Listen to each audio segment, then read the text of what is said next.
Hello everyone, welcome to my channel learn with Faiza. आज हम एक ऐसी हेल्थ प्रॉब्लम और उसके सोल्यूशन के बारे में बात करेंगे कि आप यहाँ पे इस वीडियो में देख रहे हैं कि आपको पेट में दर्द हो रहा है और दर्द होने के कारण आपको बार बार जो है वो टॉयलेट जाना पड़ता है। तो टॉयलेट में आपको ऐसा फील होता है कि आपको डायरिया हो गया है। तो डायरिया को रोकने की दवा के बारे में आज हम सीखने वाले हैं कि ये जो दवा है वो कब और कैसे और किस कंडीशन में आप यूज़ कर सकते हैं। तो उस दवा का नाम है रोको कैप्सूल्स। तो रोको कैप्सूल्स में जो उसका सॉल्ट कंटेंट है वो है लोपेरामाइड HCl। तो आज के हमारे वीडियो लेक्चर में डिटेल में स्टडी करेंगे रोको कैप्सूल के बारे में। तो चलिए स्टार्ट करते हैं। ये जो कैप्सूल है लोपेरामाइड, उसके बारे में आज हम क्या क्या कंटेंट सीखने वाले हैं। तो ये जो सारे लिस्ट ऑफ कंटेंट आप यहाँ पे देख रहे हैं, इस तरीके से आपको जितने भी कंटेंट हैं वो आज के हमारे वीडियो लेक्चर में सीखने को मिलेंगे। सबसे पहले समझते हैं बेसिक से, लेकिन उससे पहले जानेंगे कि यहाँ पे आप देखिए रोको। तो रोको का मतलब ही होता है कि अगर किसी को डायरिया हुआ है तो वो डायरिया को इनिशियली रोक देगा। तो इस तरीके से सिप्ला ने ऐसा उसका ब्रांड नेम बनाया हुआ है। लोपेरामाइड HCl वो उसका सॉल्ट कंटेंट है। अब हम जानेंगे कि ये जो कैप्सूल है वो कौन से क्लास से बिलोंग करती है। ये कैप्सूल एक एंटी डायरियल मेडिकेशंस है, यानी कि जब भी आपको डायरिया हुआ है तो ये मेडिसिन का काम क्या है कि वो डायरिया को रोक देगी। अगर डायरिया हुआ है तो वो उसे इनहिबिट करेगी। तो बेसिकली डायरिया की ट्रीटमेंट में ये मेडिसिन यूज़ होती है। और अगर आपका बोअल जो मूवमेंट है वो डिस्टर्ब हो गया है, IBD है आपको, यानी कि इन्फ्लेमेटरी बोअल डिजीज़, उसमें क्या होता है कि आपको बार बार टॉयलेट जाना पड़ता है। तो यहाँ पे आप उसका ब्रांड नेम भी देख सकते हैं, रोको उसका ब्रांड नेम है। सिप्ला कंपनी बनाती है, 2 mg में अवेलेबल रहती है। तो सिप्ला के बारे में थोड़ा जान ले तो सिप्ला एक अच्छी फार्मास्यूटिकल कंपनी है जो कि रोको कैप्सूल को मैन्युफैक्चर करती है। तो ये जो कंपनी है वो इंडियन मल्टीनेशनल फार्मास्यूटिकल कंपनी है। इसका जो हेड ऑफिस है वो कहाँ पे है? मुंबई में। अब यूज़ के बारे में सीखेंगे कि इसको किस कंडीशन में आप यूज़ कर सकते हैं। तो कैसे पेशेंट को ये कैप्सूल सजेस्ट की जा सकती है अगर किसी को डायरिया के अटैक्स आ रहे हैं, बार बार उसको टॉयलेट जाना पड़ता है, या फिर डायरिया के एपिसोड्स आ रहे हैं और IBD की प्रॉब्लम है। तो IBD यानी कि इन्फ्लेमेटरी बोअल डिजीज़, और दूसरा जो आता है IBS का मतलब होता है इरिटेबल बोअल सिंड्रोम। तो इरिटेबल बोअल सिंड्रोम में अब यहाँ पे हम देखेंगे कि ये जो हमारा इंटेस्टाइन है वो नॉर्मल है। तो नॉर्मल इंटेस्टाइन में हमारा जो मल है वो इस तरीके से फ्लो होगा।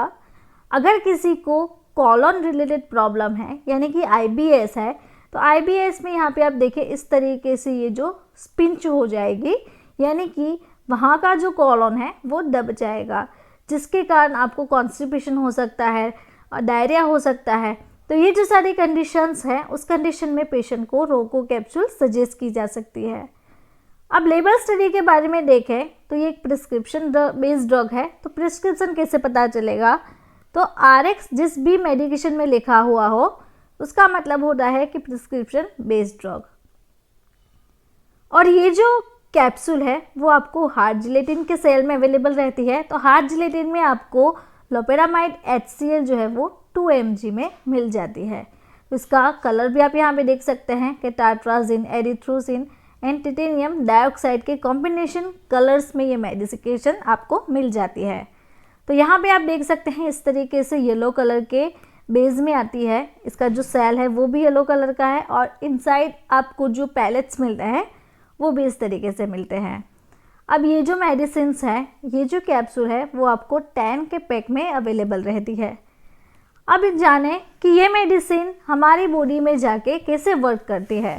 तो लोपेरामाइड एक एंटी मोटिलिटी दवा है। इसका मतलब यह है कि खाने को आपके पेट और इंटेस्टाइन से गुजरते समय मल को धीमा कर देता है। तब आपका शरीर आपके इंटेस्टाइन से अधिक पानी खींच लेता है, जिससे आपका मल सख्त हो जाता है और आप कम बार टॉयलेट करने जाना पड़ता है।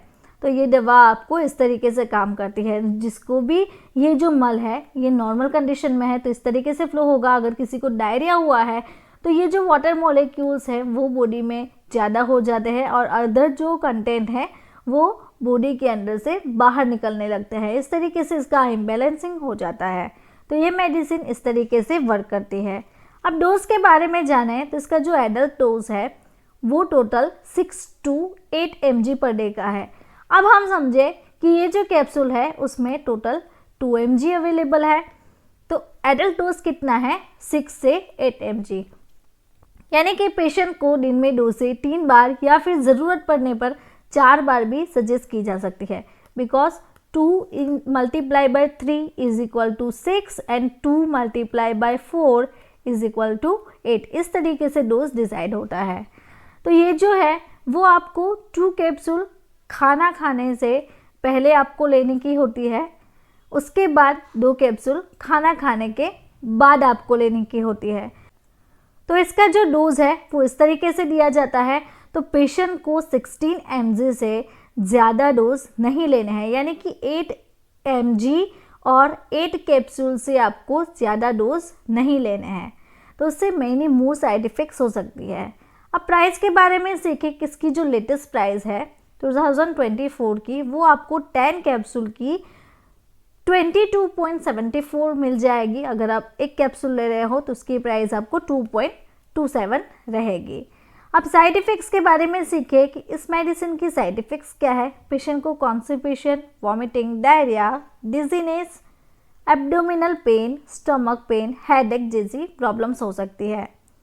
वार्निंग्स और कॉन्ट्राइंडिकेशंस के बारे में जानें तो अगर किसी पेशेंट को लोपेरामाइड से एलर्जिक रिएक्शन है, स्टूल में आपको ब्लड आ रहा है और सीवियरली आप कॉन्स्टिपेटेड हैं, अल्कोहल ड्रिंकिंग अवॉइड करना है, लिवर डिजीज़ है पेशेंट को, या फिर ऐसे कहें कि आपको एड्स की प्रॉब्लम है जिसे हम इम्यूनो डेफिशिएंसी सिंड्रोम कहते हैं, 12 साल से कम ईयर के बच्चों में ये मेडिसिन सजेस्ट नहीं करनी है, प्रेगनेंसी में अवॉइड करनी है एंड लैक्टेशन फेज़ में अवॉइड करनी है।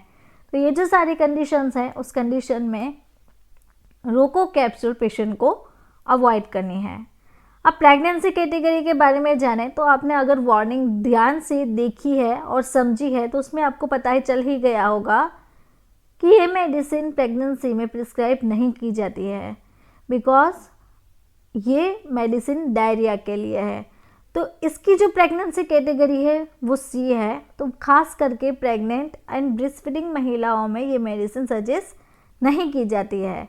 अब ड्रग इंटरेक्शंस के बारे में देखें तो यहाँ पे ये जो आप लिस्ट ऑफ ड्रग्स देख रहे हैं, ये जो सारी ड्रग्स है उस ड्रग के साथ रोको कैप्सूल जो है वो ड्रग इंटरेक्शंस करती है। तो पेशेंट को इसके कॉम्बिनेशन में सजेस्ट नहीं करना है।